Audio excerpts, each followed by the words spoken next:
美國參眾兩院將要表決2017年國防授權案，其中有關台美軍事將領互訪嘅規定將可望鬆綁。現行規定台灣國防部長不得進入華府，以及美國助理國防部長不得訪台等規定都有可能改變。前國民黨國防立委林旭芳對法案通過樂觀其成，但係唔認為因此就能夠提高美國對台軍售嘅質同埋量。面對中國大陸軍事威脅，兩岸軍事失衡問題備受關注。其中，美國參眾兩院呢個禮拜將係針對2017年國防授權法案進行表決，有關台美軍事交流，尤其是雙方高級將領同資深官員互訪，可望改變台灣國防部長不能進入華府，美國助理國防部長不得訪台等嘅限制。對於台美軍事交流章節，可望順利過關入法。國安會秘書長吳釗燮表達感謝。而長期耕耘台美關係嘅前國民黨國防立委林旭芳，佢認為台美推動軍方將級人員互訪至少8年，呢個法案確實已屆成熟。一旦通過，台美軍事人員互動將係更加緊密。但係是否能夠提高美國對台軍售先進武器嘅等級同數量，唔見得就能夠畫上等號。林旭芳透露，美國將級軍官確實早就已經曾經私下訪台，過去政府就曾經喺交流互訪當中向美國提及在台試射愛國者3型飛彈等建議。如今美選之後，共和黨勢力大增，對台情勢將係更加有利，美台軍事交流可望更進一步。台北地檢署偵辦前總統馬英九涉嫌洩密案，12月1號下晝，馬英九首次以被告身份出庭。前檢察總長黃世銘、前行政院長江宜樺以及前總統府副秘書長羅志強，亦都以證人嘅身份出庭。經過7個小時嘅偵訊，都被請回。前總統馬英九帶住淺淺嘅微笑行入台北地檢署，旁邊坐嘅民眾為佢打氣。北檢喺12月1號下晝偵辦前總統馬英九喺2013年馬王政爭時候涉嫌教唆洩密案，係以被告身份傳喚馬英九出庭。而前檢察總長黃世銘同前行政院長江宜樺亦都以證人身份到庭。場內有民眾加油，但係場外亦都聚集咗幾十位民眾抗議，佢哋高嗌要求收押馬英九，仲打算要衝入北檢，被警方攔住。北檢總共係有3名檢察官，對3人分別同步隔離偵訊。6點半左右，緊急傳喚前總統府副秘書長羅志強，以證人嘅身份嚟到應訊。喺晚間9點半左右，4個人都被請回。經過7個鐘頭馬拉松式嘅偵訊，馬英九離開地檢署前受訪，不願透露任何偵訊嘅內容。呢一場馬王政爭留下嘅案件持續引發關注。勞基法修正案2號在立法院闖關，為咗彌補斬7日假對勞工嘅衝擊，民進黨同行政院達成共識，攞出咗特休假嘅版本，只要年資滿6個月嘅勞工就能夠享有3日嘅特休假。行政院發言人徐國勇就表示，要讓勞工睇得到，亦都食得到。不過勞資雙方都唔滿新嘅特休假版本。為咗等勞工睇得到、食得到，民進黨團提出年資滿6個月就能夠享有3日嘅特休假，滿2年特休假增加為10日，滿5年之後比現行勞基法多出咗1日，直到滿24年為30日。行政院發言人徐國勇表示，行政院支持咁樣嘅版本，不過勞團就認為並冇從根本解決問題。對於勞團嘅意見，徐國勇佢強調，版本中仲有第2個重點，就係特休假必須由勞工自己嚟安排，僱主只能夠協商，不得拒絕。資方亦都認為呢個版本有失周延，將係大幅增加勞動成本。中華民國工商協進會理事長林柏峰指出，新進員工仲未對工作熟悉，應該維持現行規定，滿1年先至能夠享有特休假，而且特休假應該係鼓勵工作越耐休假越多。民進黨團提出嘅版本有可能促使企業改採不加薪，或者係以減少月薪制員工嘅方式嚟到因應，最終受害嘅都仲係勞工。復興航空解散第11日，勞資糾紛懸而未解。200幾名嘅復興員工12月2號新着住制服去到行政院前邊遞交陳情書，希望政院協助成立跨部會嘅專案小組，協助員工爭取權益。復興航空員工着住制服，空服員梳起整齊嘅包頭，步行去到行政院大門口，要向院長林全陳情。服務20幾年嘅資深空服員，想到呢一次可能係最後一次同同事一齊着制服，忍唔住就落淚啦。復興員工不滿喺解散之後，勞資自主協商會議上邊，資方片面宣布同勞工代表達成共識，3年以上員工雖然係優於勞基法，但係資深員工並冇休退嘅方案。加上2次空難之後，第一線嘅員工承受精神壓力，又被無預警解僱，希望爭取精神嘅賠償，要求政院能夠成立跨部會專案小組協助員工。政院又代表收下陳情書，表示將會轉達，而12月3號起就係復興航空依法強制勞資協商嘅時間點啦。復興企業工會喊話，要政府相關單位能夠介入協調，等員工能夠喺過年之前爭取到更多嘅保障。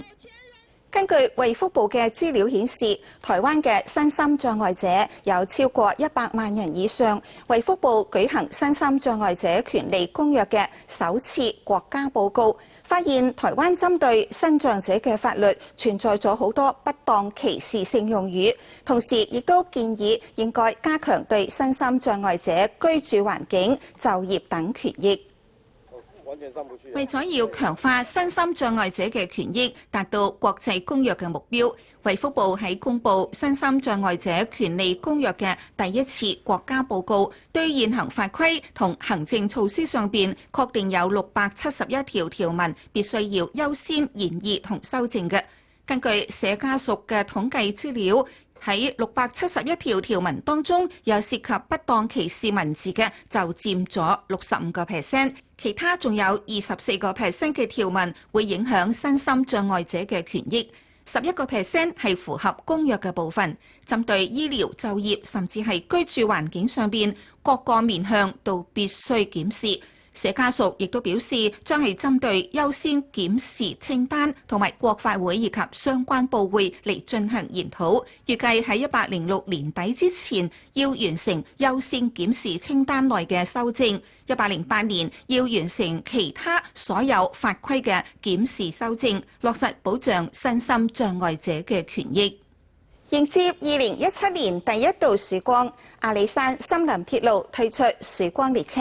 16號開放網絡訂票，而元旦3日連假，台鐵花東一樣亦都會推出實名制列車，保障花東民眾嘅權益。高鐵就係喺3號禮拜六凌晨0點開放訂票。台北車站裏邊將近有3層樓咁高嘅聖誕樹，令到唔少嘅遊客駐足影相。連到接近尾聲，2017年嘅元旦假期亦都跟住而嚟。高鐵表示，明年嘅元旦連假疏運將從12月3號禮拜六凌晨0點開放訂票。旅客搭車之前5日到28日嚟購票，有機會係享早鳥65折、8折或者9折嘅優惠。預計加開110班次嚟調節疏運。不過民眾認為高鐵原價太貴，早鳥65折訂唔到嘅話，會改訂台鐵。元旦假期更加有人選擇要去東海岸或者阿里山跨年，欣賞2017年第一道曙光。台鐵表示，想話要跨年搭乘阿里山森林鐵路嘅團體旅客，可以喺12月8號上晝9點鐘打電話預約，開放20人以上團體報名，每次報名人數限額係100名。16號禮拜五上晝6點鐘就係開放俾網絡訂票嘅，亦都可以喺31號下晝1點到6點直筆喺阿里山站1樓售票處購票嘅。至於幾時開放元旦假期訂票，台鐵表示最遲會喺12月中公布訂票嘅方式。另一方面，出年元旦假期嘅花東幹線至少會有來回北部6車次沿用實名制訂票嚟保障花東民眾嘅權益。寒假過年係旅遊旺季，品保協會公布出年1月到3月之間嘅旅行團參考價格。日本因為廉價航空加入，旅費係平咗5到6千蚊嘅；而美西同美東10日嘅行程，因為飯店、機票起咗價，比上一季係貴咗1到4千蚊。而紐西蘭、澳洲亦都因為匯率飆高，出年寒假團費大漲18000蚊。滑雪、浸溫泉、食美食，寒假或者係明年嘅春節，想去日本旅遊嘅民眾可以提前計劃一下。品保協會公布出年1到3月各線嘅旅行團參考價格，其中日本團因為廉價航空嘅加入以及近期日幣持續貶值，日本團費除夕前後比舊年同期係平咗5000到6000蚊。但係如果排除搭配廉價航空嘅行程，售價係冇調降。但係喺中東線嘅部分，土耳其因為受到機場爆炸案同埋政變嘅影響，加上出年春節放假日數比較短，1到3月係土耳其嘅旅遊淡季，因此團費會比105年第一季平咗好多。不過美西同美東10日嘅行程，因為飯店、機票漲價比上一季貴咗1000到4000蚊不等。紐西蘭、澳洲亦都因為匯率飆高，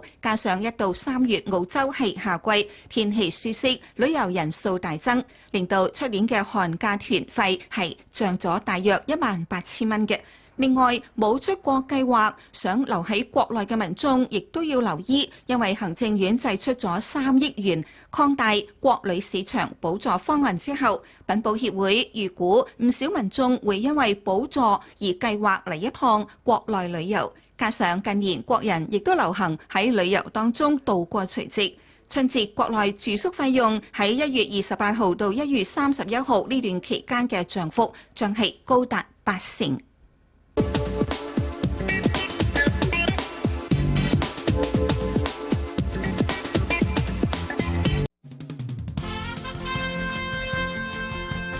以小成本制作的《冰毒》，让大家看到他导演才华的赵德胤，这回再度的推出他的新创作了。有2部，一部是剧情片《再见瓦城》，探讨了缅甸移工的爱情故事；另外一部呢，则是以缅甸的挖玉工人的悲惨命运作为主题的《翡翠之城》。你好奇吗？请收看由我为你主持的《文人正事》，我们一探赵德胤的导演之路。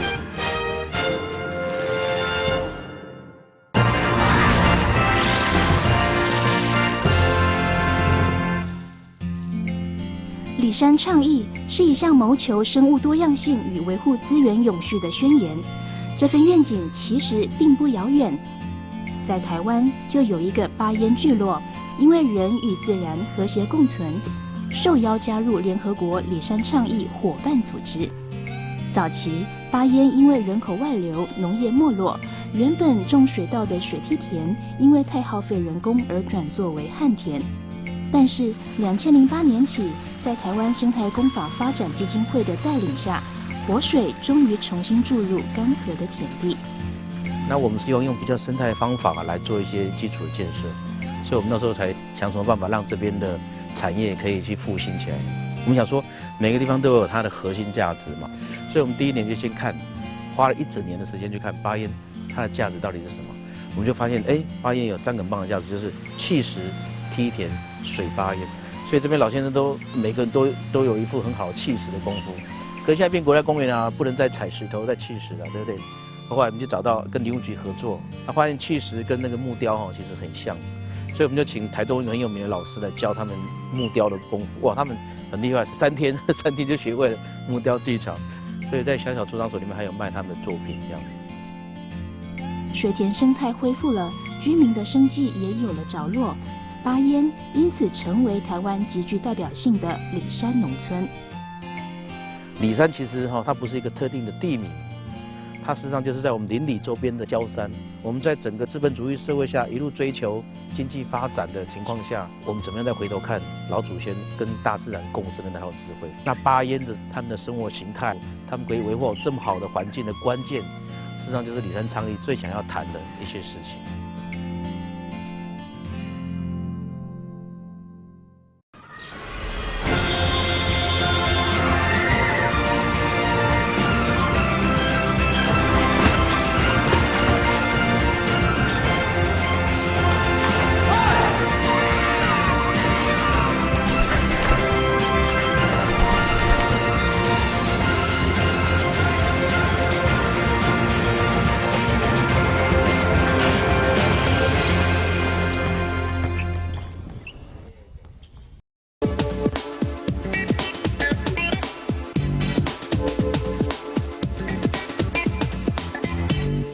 全台老舊房舍多，桃園市府近來亦都公開首宗公辦度假案，就喺中壢區，預計出年嘅元月招商。未來除咗中壢區之外，仲包括桃園區東門停車場、桃園火車站後站台銀土地以及部分軍方土地等，都將辦理公辦都更。位於中壢國小同中壢家商中間，被劃定為市立古蹟嘅中壢國小日式宿舍已經荒廢多年，房舍亦都殘破不堪。而目前市府規劃桃園首宗公辦都更基地就係喺呢度，包含荒廢國小宿舍，仲有作為停車場嘅日式警察宿舍原址等10筆土地，總共大約925坪。而就喺中壢國小日式宿舍旁邊嘅中壢家商，亦都好期待透過公辦都更，學校同社區未來亦都可以更緊密結合，共創雙贏。而桃園第一宗公辦都更案，土地大多都係公有土地，使用分區係商業區，預計明年元月招商，2020年5月完工。市府計劃除咗取得部分公益性設施，亦都分回70戶作為社會住宅。桃園市住宅發展處表示，未來除咗中壢區之外，仲包括桃園區東門停車場1058坪、桃園火車站後站台銀土地大約27093坪，以及部分軍方土地等，都將辦理公辦都更。民國82同85年捷運新店線同板南線施工期間，疑似業者冇喺坑道裏頭做好減壓嘅程序，而導致44名捷運工人罹患潛水枯症。有導演就將捷運工人嘅故事拍成紀錄片，呼籲政府重視公共工程嘅安全問題。64歲嘅許先生喺民國82年嗰陣，曾經係台北地下捷運新店線嘅工人。之前喺坑道裏頭工作嘅時候，就曾經因為環境壓力異常，出現咗皮膚好痕、四肢疼痛呢啲症狀，但係為咗養家，就唯有忍耐2年，直到施工完成之後，估唔到後來發病，去醫院就診先至知道係罹患咗潛水枯症。其實唔單止許先生有咁樣嘅疾病，當時施工業者為咗穿越河床，從日本引進壓氣工法，以解決隧道開挖嘅滲水問題，但係因為趕工同埋減壓不當，一共係造成咗有37名嘅捷運工人集體罹患潛水枯症。民國86年，捷運板南線又有7名工人罹病嘅，總共係有44名捷運工人因為資方違反公共程序，令到工人罹患無法根治嘅潛水枯症，係台灣第一起經過勞委會鑑定為集體職業病嘅案例。為咗令到民眾了解潛水枯症同職業病嘅議題，導演郭明珠花咗半年嘅時間揾到當時罹病嘅工人，並且記錄佢哋後續嘅生活狀況，同時呼籲政府要重視公共工程安全問題，唔好再重蹈覆轍。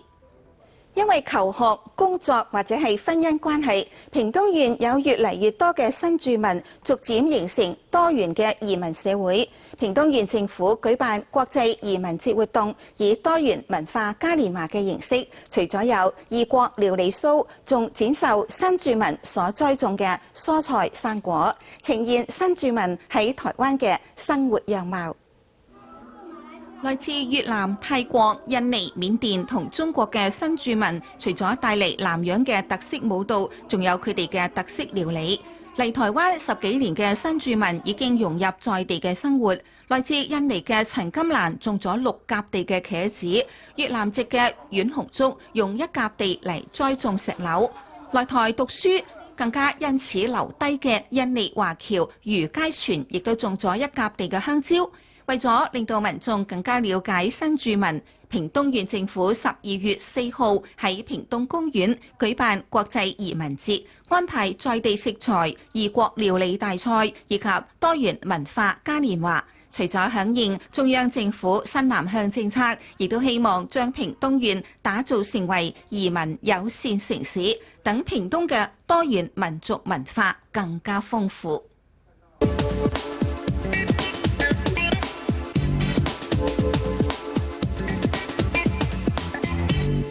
国民汉字须知带您学汉字，学好字。本周我们又要到哪里去学习什么字呢？哦，文魁的魁写错了，这个匾额上面这个魁字啊，是不是少了些什么？匾额上的魁字好像少了一撇，是不是他写错了呢？你看煮啦、蒸啦、这个灶啦，全部都有火，为什么厨房的厨没有火啊？许多跟煮饭相关的字都是火字边，为什么厨没有呢？这简直是一个动画哎，就是一个动画，对，就是煮饭的一个动画。尤其是用古字来看的时候，老师一讲，到底是什么字？它的字形像一出动画呢？台语的煮饭是怎么说呢？想知道更多的汉字知识吗？敬请锁定国民汉字须知，带您一起学汉字，学好字。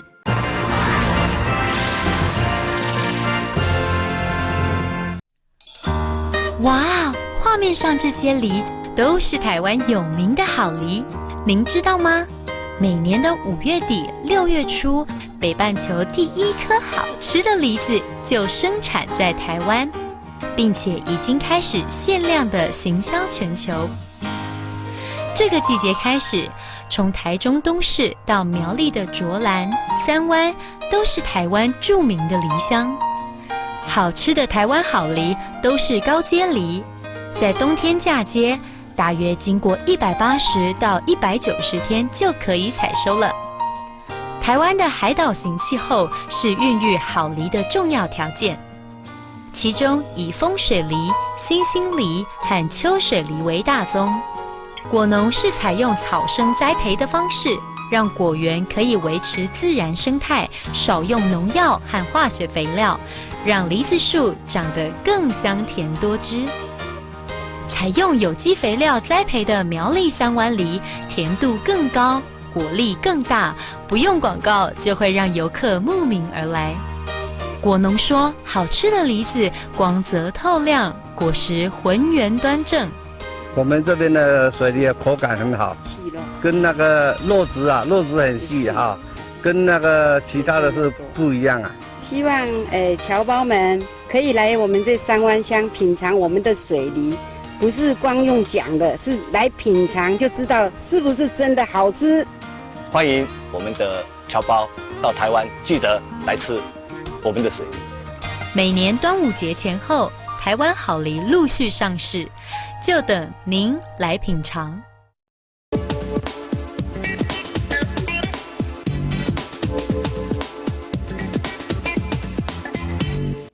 繼續帶你關心下各地嘅藝文信息。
嘅粵語新聞已經播報完啦，我係沙菲，多謝你嘅收睇，下次再會。